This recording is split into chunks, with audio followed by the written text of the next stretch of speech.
जय हिंद दोस्तों, welcome to MCQ study. दोस्तों आज हम बिहार ज्योग्राफी का पहला क्विज लेकर आए हैं। दोस्तों हम आपको बिहार स्पेशल क्विज भी करा रहे हैं और बिहार स्पेशल क्विज में हम बिहार की मॉडर्न हिस्ट्री से संबंधित आपको 2 क्विज करा चुके हैं। इसके अलावा ये बिहार ज्योग्राफी का आपका पहला क्विज है।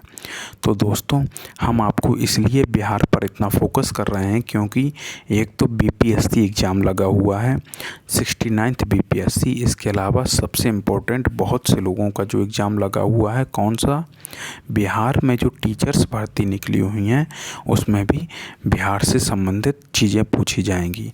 तो इसलिए हम आपको इतने क्विज दे रहे हैं, आपको लगातार इतने क्विज दे रहे हैं बिहार स्पेशल से संबंधित। तो दोस्तों आप हमारी इस मेहनत को अपने लाइक, सब्सक्राइब और शेयर से इसको ज़रूर सराहिएगा। और आप लोग को अगर ये वीडियो पसंद आए तो इस वीडियो को लाइक करिएगा। आप इस चैनल पर पहली बार आए हों तो इस चैनल को सब्सक्राइब करिएगा और बेल आइकन भी ज़रूर दबा दीजिएगा, जिससे आपको हमारे हर वीडियो का नोटिफिकेशन ठीक समय पर मिल जाएगा। तो दोस्तों अब हम शुरू करते हैं बिहार की ज्योग्राफी के बारे में। तो बिहार का जो पहला क्वेश्चन है, बिहार का क्षेत्रफल कितना है। तो अगर बिहार के क्षेत्रफल की बात की जाए तो बिहार का क्षेत्रफल 94,163 किलोमीटर है। कितना है? 94,163 किलोमीटर स्क्वायर, यानी वर्ग किलोमीटर में कितना है? 94,163 वर्ग किलोमीटर है। और यह जो क्षेत्रफल है यह भारत के क्षेत्रफल का 2.86% है। यानी बिहार का जो कुल क्षेत्रफल है वो भारत के कुल क्षेत्रफल का 2.86% है। और क्षेत्रफल के क्रम में भारत में बिहार जो है 12वां राज्य है। कहीं कहीं 13वां भी लिखा रहता है, तो थोड़ी कंफर्म कर लीजिएगा। वैसे हम ढूंढ के लाए हैं कि आपका ये क्षेत्रफल की दृष्टि से 12वां राज्य है, लेकिन एक बार आप भी अपने स्तर पर इसे ढूंढने का प्रयास करिएगा। नेक्स्ट पर चलते हैं। और जनसंख्या के आधार पर बिहार जो है पूरे भारत का तीसरा बड़ा राज्य है, याद रखिएगा। नेक्स्ट पर चलते हैं। बिहार राज्य विभाजित कर झारखंड राज्य कब बना। तो जब बिहार राज्य को विभाजित किया गया तो ये कब किया गया था? 15 नवंबर 2000 को बिहार राज्य को विभाजित करके क्या बना दिया जाता है? झारखंड बना दिया जाता है। झारखंड के बारे में आप जानते हैं, राजधानी रांची है और यहाँ के जो सीएम हैं उनका नाम है हेमंत सोरेन। नेक्स्ट पर चलते हैं। बिहार के किस भाग की औसत ऊंचाई सर्वाधिक है। तो अगर बिहार के पूछे जाए किस भाग की औसत ऊंचाई सर्वाधिक है तो यह उत्तरी पश्चिमी पर्वतीय भाग की औसत ऊंचाई सर्वाधिक है। कहाँ किसकी ऊंचाई सर्वाधिक है? बिहार के उत्तरी पश्चिमी पर्वतीय भाग की ऊंचाई सर्वाधिक है। यहीं पर बिहार की सबसे ऊंची पर्वत चोटी सोमेश्वर पहाड़ी भी स्थित है। नेक्स्ट पर चलते हैं। बिहार का देशांतरी विस्तार। अगर बिहार के विस्तार के बारे में बात की जाए तो बिहार का देशांतरी विस्तार है 83 डिग्री 19 अंश 50 से लेकर 88 डिग्री 17 अंश 40 पूर्वी देशांतर के बीच इसका देशांतरी विस्तार है। और अगर अक्षांशीय विस्तार की बात की जाए तो 24 20 10 से 27 31 15 उत्तरी अक्षांश के बीच बिहार का अक्षांशीय विस्तार है। तो याद रखिएगा, अगर आपसे देशांतरी विस्तार पूछा जाए तो आपको ये वाला बताना है, और अगर आपसे अक्षांशीय विस्तार पूछा जाए तो आपको ये वाला बताना है। लेकिन अगर आपसे केवल विस्तार पूछ लिया जाए तो आपको ये पूरा कंप्लीट करके बताना है। तो दोस्तों बिहार की आकृति की अगर बात की जाए तो बिहार की जो आकृति है लगभग आयताकार है। कब है? लगभग आयताकार है बिहार की आकृति। नेक्स्ट पर चलते हैं। गंगा नदी बिहार में किस जिले से प्रवेश करती है। कई जगह क्या लिखा है कि भोजपुर जिले से गंगा नदी प्रवेश करती है, लेकिन जब हमने अच्छे से ढूंढा तो बिहार में गंगा नदी जो प्रवेश करती है वो चौसा नामक स्थान से प्रवेश करती है। और जिला कौन सा पड़ता है? वो बक्सर जिला पड़ता है। और बिहार में गंगा नदी बिहार के कितने ज़िलों से होकर गुजरती है? तो गंगा नदी बिहार के 12 ज़िलों से होकर गुजरती है। और बिहार में गंगा नदी की कुल लंबाई की बात की जाए तो कुल लंबाई है 445 किलोमीटर। कितनी है? 445 किलोमीटर गंगा की बिहार में कुल लंबाई है। नेक्स्ट पर चलते हैं। अच्छा, नेक्स्ट क्या, ये जो 12 ज़िलों से होकर गंगा नदी गुजरती है उसके बारे में भी जान लेते हैं। बक्सर, भोजपुर, सारण, पटना, वैशाली, समस्तीपुर, बेगूसराय, मुंगेर, खगड़िया, कटिहार, भागलपुर और लखीसराय, इन 12 ज़िलों से होकर गंगा नदी गुजरती है। तो प्रवेश कहाँ से करती है? चौसा नामक स्थान, जिला बक्सर, और कटिहार से ये बाहर निकल जाती है। कटिहार जो ज़िला है उससे ये बाहर निकल जाती है। मतलब किससे बाहर निकल जाती है? बिहार राज्य से बाहर निकल जाती है, कटिहार ज़िले से। नेक्स्ट पर चलते हैं। बिहार की सबसे ऊंची पहाड़ी चोटी है। तो अगर बिहार की सबसे ऊंची पहाड़ी चोटी की बात की जाए तो ये सोमेश्वर की पहाड़ी ही है, याद रखिएगा। सोमेश्वर की पहाड़ी बिहार की सबसे ऊंची पहाड़ी चोटी है। नेक्स्ट पर चलते हैं। बिहार का उत्तर से दक्षिण की लंबाई कितनी है और बिहार की पूर्व से पश्चिम की लंबाई कितनी है? तो बिहार से उत्तर से दक्षिण की लंबाई की बात की जाए तो 345 किलोमीटर है। कितनी है? उत्तर से दक्षिण 345 किलोमीटर है। और अगर पूर्व से पश्चिम की बात की जाए तो पूर्व से पश्चिम में 483 किलोमीटर इसका लंबाई है। कितनी है? उत्तर से दक्षिण में लंबाई कितनी है?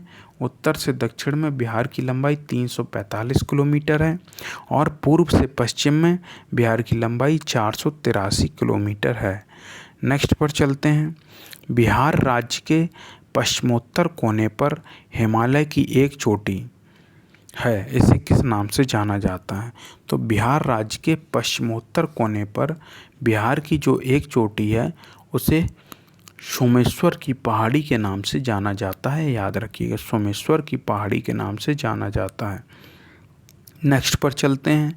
बिहार राज्य में कहाँ बॉक्साइट का उत्पादन किया जाता है? तो बॉक्साइट का जो उत्पादन किया जाता है वो किया जाता है मुंगेर ज़िले में, और मुंगेर ज़िले के खड़गपुर पहाड़ी में बॉक्साइट का उत्पादन किया जाता है, यानी बॉक्साइट पाया जाता है। नेक्स्ट पर चलते हैं। अभ्रक प्रधान शिष्ट चट्टानें जिलों के किस समूह में पाई जाती हैं? तो जो अभ्रक प्रधान शिष्ट चट्टानें हैं वो कहाँ कहाँ पाई जाती हैं? वो पाई जाती हैं बांका में, जमुई में और नवादा में पाई जाती हैं अभ्रक प्रधान शिष्ट चट्टानें, इसे याद रखिएगा। नेक्स्ट पर चलते हैं। बिहार के किस जिले में बहुरंगी ग्रेनाइट पाया जाता है? अगर बहुरंगी ग्रेनाइट की बात करें तो बिहार के नवादा जो ज़िला है वहाँ पर बहुरंगी ग्रेनाइट पाया जाता है। नेक्स्ट पर चलते हैं। बिहार राज्य के प्रमंडलों की संख्या कितनी है? तो अगर बिहार राज्य के प्रमंडलों की बात की जाए तो बिहार राज्य में प्रमंडल कितने हैं?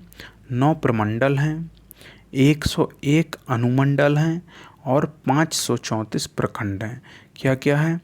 बिहार राज्य में प्रमंडलों की संख्या कितनी है? वो है 9।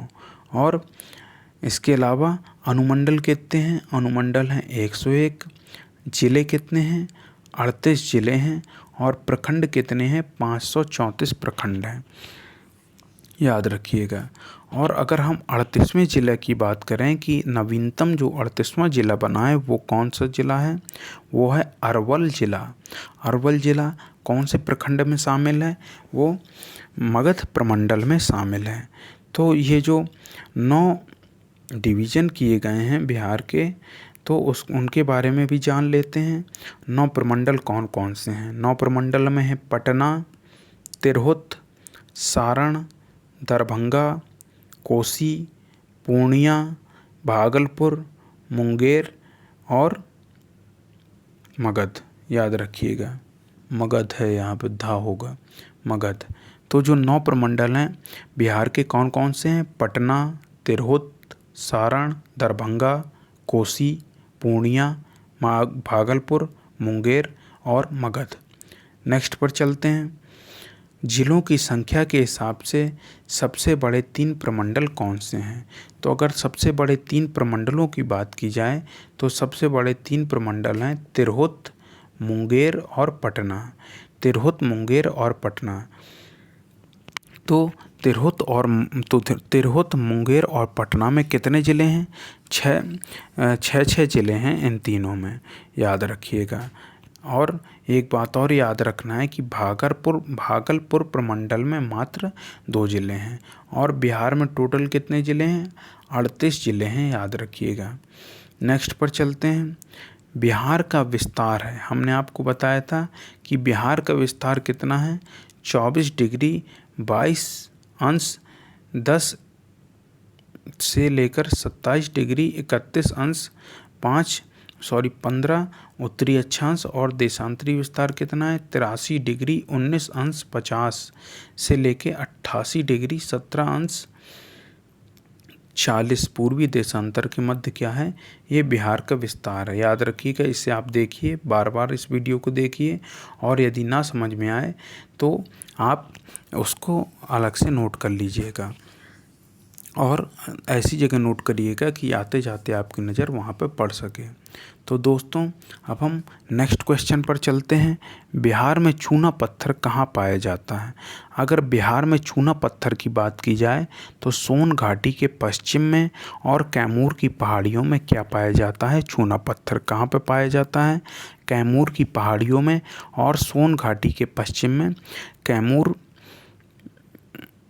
की पहाड़ियों में और सोन घाटी के पश्चिम में जो चूना पत्थर पाया जाता है, मतलब बढ़िया क्वालिटी का चूना पत्थर पाया जाता है सोन घाटी के पश्चिम में और कैमूर की पहाड़ियों में।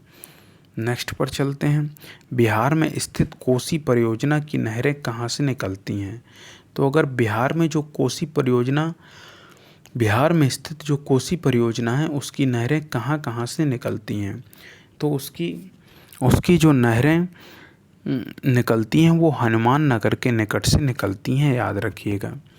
तो बिहार में स्थित कोसी परियोजना की नहरें कहाँ से निकलती हैं? तो आप बताएंगे कि हनुमान नगर के निकट जो है कोसी परियोजना की नहरें निकलती हैं। नेक्स्ट पर चलते हैं। बिहार की जलोढ़ मिट्टी में बहुलता होती है किसकी? अगर बिहार के जलोढ़ मिट्टी की बहुलता की बात की जाए तो पोटास में बिहार की जलोढ़ मिट्टी में बहुलता होती है किसकी? पोटास की, याद रखिएगा। बलथर मिट्टी की प्रमुख फसलें हैं। अगर बलथर मिट्टी के बारे में बात की जाए तो गंगा के दक्षिणी मैदानों में बलथर मिट्टी पाई जाती है। इसका रंग पीला और लाल होता है। रेत कंकड़ की बहुलता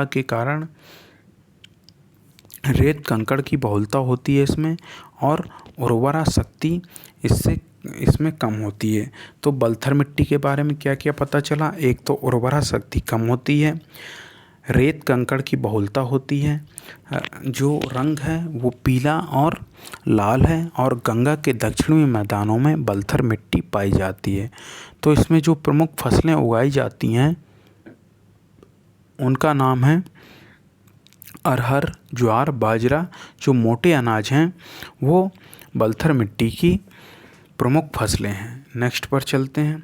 अगला क्वेश्चन है, वह कौन सी नदी है जो सबसे पश्चिम से आकर बिहार में गंगा से मिल जाती है? तो याद रखिएगा, वह कौन सी नदी है जो सबसे पश्चिम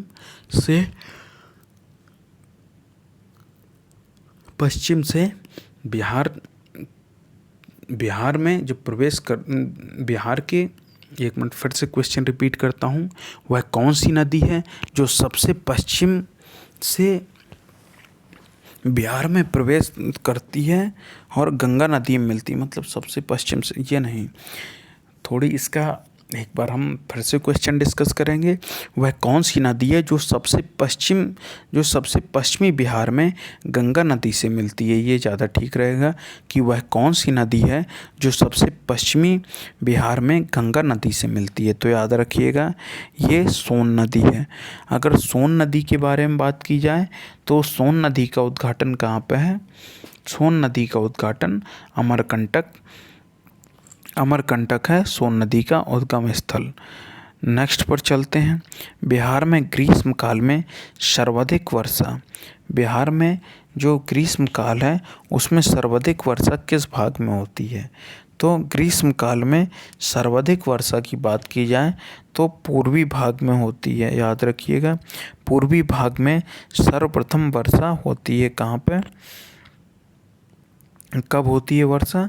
ग्रीष्म काल में। तो बिहार में ग्रीष्म काल में सर्वाधिक वर्षा होती है पूर्वी भाग में। नेक्स्ट पर चलते हैं। ककोलत जलप्रपात। ककोलत जो जलप्रपात है वो कहाँ पर स्थित है? ककोलत जलप्रपात जो है वो नवादा जिले में स्थित है। याद रखिएगा ककोलत जलप्रपात। नेक्स्ट पर चलते हैं। बिहार में कोसी नदी की लंबाई कितनी है? तो बिहार में कोसी नदी की लंबाई कितनी है? अगर कोसी की कुल लंबाई की बात करें, अगर कोसी की कुल लंबाई की बात करें तो कोसी की कुल लंबाई कितनी है? कोसी की कुल लंबाई है 720 किलोमीटर। लेकिन 720 किलोमीटर किसकी लंबाई है? बिहार में कोसी नदी की लंबाई 720 किलोमीटर है।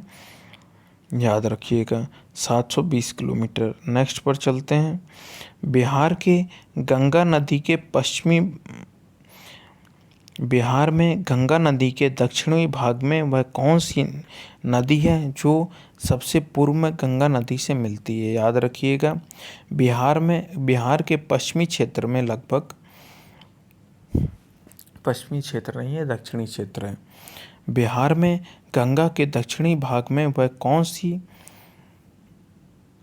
कौन सी नदी है जो पूर्व में गंगा नदी से मिलती है? तो पूर्व में जो गंगा नदी से मिलती है उसका नाम है, क्या नाम है? उसका नाम है फल्गु नदी। तो फल्गु नदी बिहार में गंगा के दक्षिणी भाग में बहती है और सबसे पूर्व में गंगा नदी में मिल जाती है। नेक्स्ट पर चलते हैं। बिहार में दलदली मिट्टी का विस्तार कहाँ तक है? बिहार में जो दलदली मिट्टी का विस्तार है कहाँ पर है? तो बिहार में दलदली मिट्टी का विस्तार है पश्चिमी चंपारण से लेकर किशनगंज तक। पश्चिमी चंपारण से लेकर किशनगंज तक कौन सी मिट्टी का जो विस्तार है वो है दलदली मिट्टी का विस्तार है। और दलदली मिट्टी के अगर रंग की बात की जाए तो हल्का पीला तथा भूरा होता है। क्या होता है? हल्का पीला तथा भूरा होता है। बिहार में दलदली मिट्टी का जो विस्तार है पश्चिमी चंपारण से लेकर किशनगंज तक है और दलदली मिट्टी का रंग भूरा और हल्का पीला और भूरा होता है। और बिहार के किस भाग में जलोढ़ मिट्टी की प्रधानता है? तो अगर जलोढ़ मिट्टी की प्रधानता, तो क्या हमने आपको बताया था कि दलदली मिट्टी की प्रधानता कहाँ पे है? पश्चिमी चंपारण से लेकर किशनगंज तक। नेक्स्ट पर चलते हैं। अगला क्वेश्चन है बिहार के किस भाग में जलोढ़ मिट्टी की प्रधानता है? तो अगर बात की जाए तो बिहार के जो गंगा का उत्तरी मैदान है वहाँ पर जलोढ़ मिट्टी की प्रधानता। याद रखिएगा क्या बिहार के किस जिले में जलोढ़ मिट्टी की प्रधानता है? तो गंगा के उत्तरी मैदान में जो है जलोढ़ मिट्टी की प्रधानता पाई जाती है बिहार में। नेक्स्ट पर चलते हैं। बिहार के मुंगेर में सिगरेट का कारखाना है। अगर कारखानों की बात की जाए तो बिहार के मुंगेर में कौन सा, एक मिनट, बिहार के मुंगेर में सिगरेट बनाने का कारखाना है। याद रखिएगा बिहार के मुंगेर में सिगरेट बनाने का कारखाना है। नेक्स्ट पर चलते हैं। अविभाजित बिहार राज्य विद्युत परिषद जो राज्य का सबसे बड़ा सार्वजनिक उपक्रम है, इसका गठन कब हुआ था? तो जो इसका गठन हुआ 1 अप्रैल 1958 को। अंतर विभाजित बिहार राज्य परिषद जो राज्य का सबसे बड़ा सार्वजनिक उपक्रम है, उसका गठन कब किया गया था? 1 जुलाई। उसका गठन कब किया गया था? 1 अप्रैल 1958 को इसका गठन हुआ था। किसका? राज्य विद्युत परिषद का गठन हुआ था। नेक्स्ट पर चलते हैं। मुजफ्फरपुर जिले में स्थित कंट्री विद्युत संयंत्र की उत्पादन क्षमता कितनी है? तो जो कंट्री विद्युत संयंत्र है उसकी जो है उत्पादन क्षमता कितनी है? 220 मेगावाट। तो मुजफ्फरपुर जिले में स्थित कांटी विद्युत सहाय की उत्पादन क्षमता बढ़ी है। तो उत्पादन क्षमता बढ़ी है जिसकी मुजफ्फर जिले में स्थित कांटी विद्युत संयंत्र की उत्पादन क्षमता कितनी है? तो उत्पादन क्षमता है ये 220 मेगावाट। क्या है? 220 मेगावाट। तो मुजफ्फर जिले में स्थित कांटी विद्युत सहायक की उत्पादन क्षमता है 220 मेगावाट। नेक्स्ट पर चलते हैं। बिहार के पटना में राष्ट्रीय अंतर्देशीय नौवहन परिवहन ने कब से कार्य करना शुरू किया? तो दोस्तों, आप देख रहे हैं कि हम आपके लिए डेली कुछ से संबंधित वीडियो लाते हैं। तो आपको अगर ये चैनल पसंद आया हो, आपको इसका वीडियो पसंद आया हो, इसका वीडियो पसंद आया हो और इसका जो कंटेंट है वो भी पसंद आया हो, तो क्या हो जाएगा? तो नेक्स्ट क्वेश्चन पर चलते हैं। बिहार में पुनपुन बैराज पर सिंचाई परियोजना स्थित है। अगर पुनपुन की बात की जाए तो पुनपुन नदी पलमानू की चोरहा पहाड़ी से निकलती है। तो पुनपुन नदी जो है कहाँ से निकलती है? पुनपुन नदी निकलती है पलामू की चोरहा पहाड़ी से, याद रखिएगा। नेक्स्ट पर चलते हैं।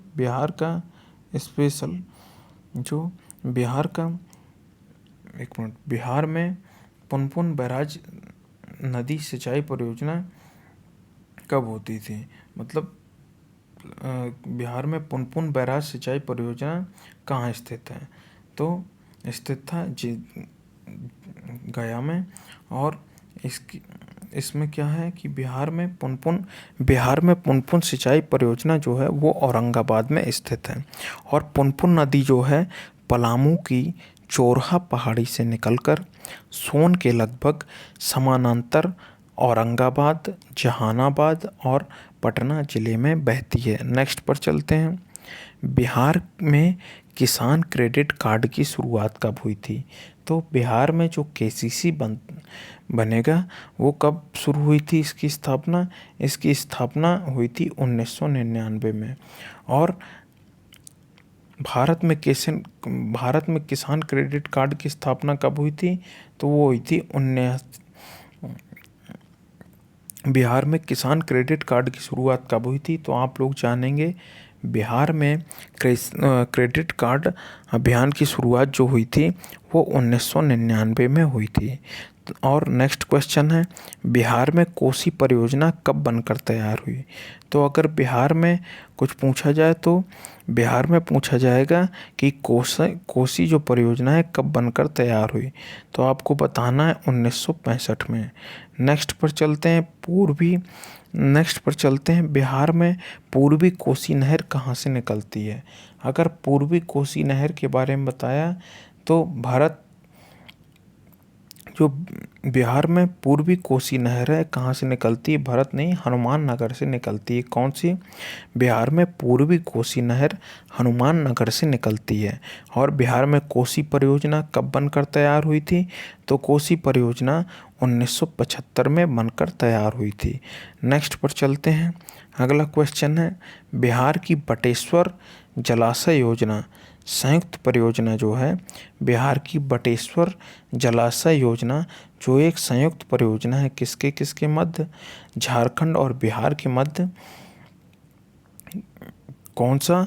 बटेश्वर जलाशय योजना संयुक्त सिंचाई परियोजना स्थित है। तो बिहार की जो बटेश्वर जलाशय योजना है वो एक संयुक्त सिंचाई परियोजना है। झारखंड और बिहार जो है इस योजना में संयुक्त रूप से भागीदार हैं। नेक्स्ट पर चलते हैं। नेक्स्ट क्या, इसी में यही लास्ट क्वेश्चन है, इसी में थोड़ी और डिस्कस कर लेते हैं कि चंदन जलाशय कहाँ पर है। चंदन जलाशय के बारे में हमने आपको बताया है कि चंदन जलाशय कहाँ पर है, भागलपुर बिहार में। भागलपुर बिहार में चंदन जलाशय है। नेक्स्ट पर चलते हैं, जगतपुर झील कहाँ पर है। जगतपुर झील की बात करें तो जगतपुर झील कहाँ पे है, भागलपुर में है। भागलपुर में जगतपुर झील कहाँ पे है, भागलपुर में है। और चंदन जलाशय जो भागलपुर बिहार में है, चंदन जलाशय जो परियोजना कह सकते हैं या चंदन जलाशय कह लीजिए, ये भारत के तमिलनाडु में है। और जबलपुर झील जो है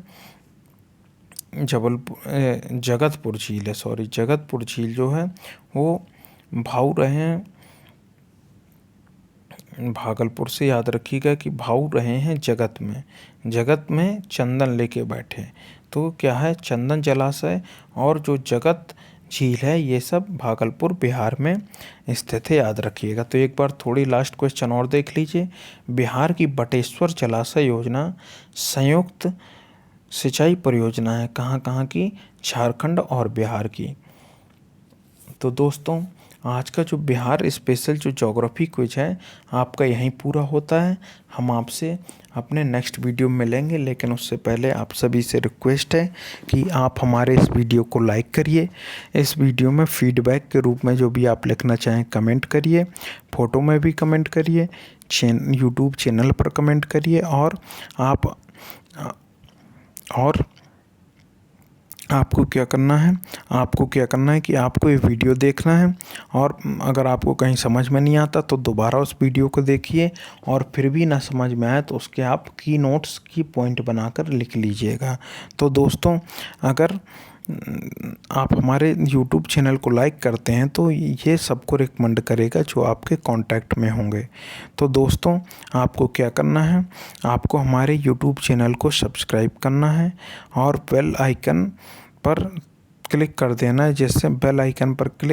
है, जिससे क्या हो कि आपको आने वाले नोटिफिकेशन की जानकारी हमेशा मिलती रहे। और हम आपको ये कहेंगे कि आप लोग लगातार पढ़ते रहिए। और अब हम आपसे अपने नेक्स्ट वीडियो में मिलते हैं। जय हिंद, जय भारत।